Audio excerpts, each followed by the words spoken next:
పేదలకే పెత్తందారులకి యుద్ధం జరుగుతుంది అన్నాడు 2024లో జగన్మోహన్ రెడ్డి అన్నాడు. పవన్ కళ్యాణ్ అన్నాడు అసలు జగన్మోహన్ రెడ్డిని తొక్కేస్తా అంటున్నాడు. అది ఎవరి వల్ల కాదు. పవన్ కళ్యాణ్ 2014 2019 ఏం చేశారు? ఏముండదు. 2019లో ఏ రకంగా గెలిచారో అంతకన్నా భారీ మెజార్టీతో జగన్మోహన్ రెడ్డి గారు గెలుస్తున్నారు. పేదలు మొత్తం కూడా ఆయన పక్కే ఉన్నారు. దానికి నిదర్శనం ఇదే. ఈ జనం స్కూళ్ళకి వెళ్ళారు ఎప్పుడన్నా మీరు? ఒక్క స్కూల్కి వెళ్ళి చిన్నపిల్లలు వేసుకునే బట్టలు కానీ, ట్రైస్ కానీ, షూలు కానీ, అక్కడ ఉన్న కంప్యూటర్ బోర్డులు కానీ, టీవీలు కానీ, వాళ్ళు మాట్లాడే విధానం కానీ, వాళ్ళు తినే ఫుడ్ కానీ, దాన్ని చూసినాక ఏ పేదవాడు కూడా చంద్రబాబు నాయుడికి జనసేనకి ఓటు వేయరు, జగన్మోహన్ రెడ్డికి వేస్తారు. అభివృద్ధి లేదు అని అంటున్నారు. ఒక రోడ్డు లేకపోతే ఏదో రకంగా నడవగలం. పిల్లలు ఇప్పుడున్న పిల్లలు ఫస్ట్ క్లాస్లో జాయిన్ అవ్వకపోతే తర్వాత ఫస్ట్ క్లాస్లో జాయిన్ చేస్తా కుదురుద్దా? ఇవాళ చదువు లేకపోతే రేపొద్దున కుదురుద్దా? పెద్ద అయినాక రోడ్డు లేకపోతే ఇంకో సంవత్సరం వేస్తాడు జగన్మోహన్ రెడ్డి గారు. పిల్లల చదువు గురించి పేదవాడు ఏదన్నా కొనుక్కోవాలంటే 10,000 దాచుకునే స్తోమత ఉందా? ఇవాళ అమ్మఒడి 15,000 రూపాయలు వస్తుంటే ఒక టీవీ అనో లేదా ఫ్రిడ్జ్ అనో పిల్లల చెవులకనో లేదా పనులు లేని రోజు నాడు బతుకుతాకనో దేనికో దానికి ఉపయోగపడుతుంది 15,000 రూపాయలు. ఒక్క 15,000 రూపాయలు నిరుపేద మేము దాచుకోగలం? ఒక్కసారి దాచుకోలేరుగా. 15,000 రూపాయలు దేనికో దానికి. ఇవాళ 25 లక్షల రూపాయలు ఆరోగ్యశ్రీ. అసలు 10,000 రూపాయలు ఉన్నాయి మా దగ్గర చూపించుకోవాలంటే 25 లక్షలు. వాళ్ళు ఏ ఆపరేషన్ చేయించుకోవాలన్నా ఏమి చేయించుకోవాలన్నా 25 లక్షలు ఎక్కడైనా సరే. అసలు ఎవడైనా 25 లక్షలు అంటే ఎక్కడికైనా వెళ్ళొచ్చు జగన్మోహన్ రెడ్డి ఆధార్ కార్డు ఉంటే. ఇవాళ పేదవాడికి పెత్తందారి కంటే ఇంతవరకు ఏరా ఎంకన్నా అనేవాడు ఎంకన్నా పనికొస్తావా రమ్మని అడుగుతున్నారు. ఎందుకని? మా వెనకమాల జగన్మోహన్ రెడ్డి ఉన్నాడు. ఏమన్నా అంటే అమ్మో జగన్మోహన్ రెడ్డి ఉన్నాడు ఊరుకోడు, వాళ్ళు ఓటుతో చెబుతారు మనకి అనే గౌరవం అనేది తెచ్చిన జగన్మోహన్ రెడ్డి 2019లో నిజమైన స్వాతంత్రం అనేది వచ్చింది. పేదవాళ్ళకి మాత్రం బీసీలకు కానీ, ఎస్సీ ఎస్టీలకి, మైనార్టీలకి 2019లో వచ్చిందని నేను అంటే 100%. మాకు ఎంతవరకు పెత్తన్నారే కదా. ఒక ఎకరం పొలం కావాలంటే వాళ్ళ ఇంటికి వెళ్ళి నేను, మా అమ్మ, మా నాన్న, మా అక్క అందరం పనిచేసి ఆ ఎకరం పొలం ఇచ్చేవాళ్ళు కవులకి.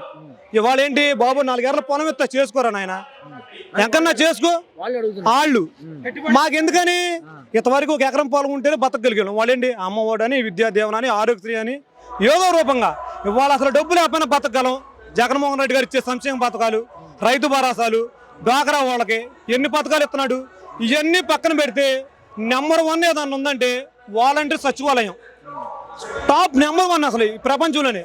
ఎందుకని? ఒక ఆధార్ కార్డు, రేషన్ కార్డు లేకపోతే ఒక సర్టిఫికేట్ కావాలంటే తిరిగి ఎంఆర్ఓ ఆఫీస్ చుట్టూ, ఆర్డీఓ ఆఫీస్ చుట్టూ రకరకాల ఇబ్బందులు పడేవాళ్ళం. నేను చదువుకోలేం మేము.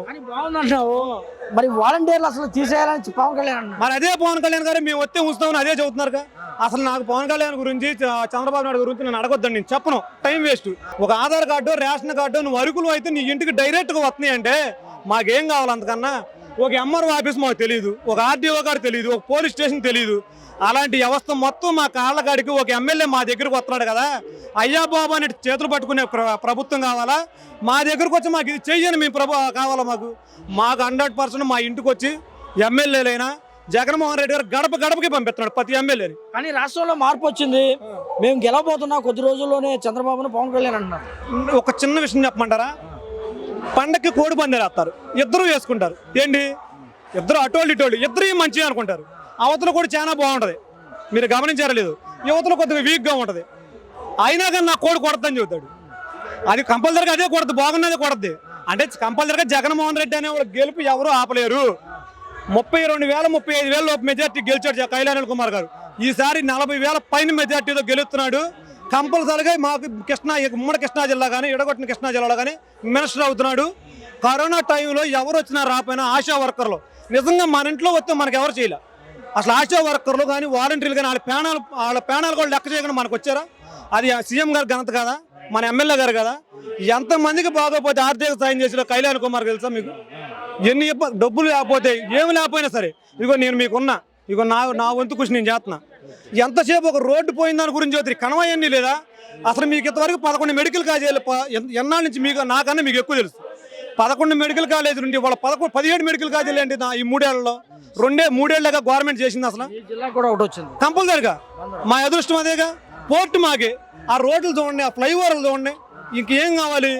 అసలు ఇవన్నీ కన్నా కూడా రేపు పనికి వెళ్ళినా వెళ్ళకపోయినా పెత్తందారి దగ్గరికి వెళ్ళి చేతులు కట్టుకునే వ్యవస్థ అనేది మాకు లేకుండా చేసాడు. నిజంగా జగన్మోహన్ రెడ్డి గారిని ఓడిస్తే మేము జీవితంలో బాగుపడం.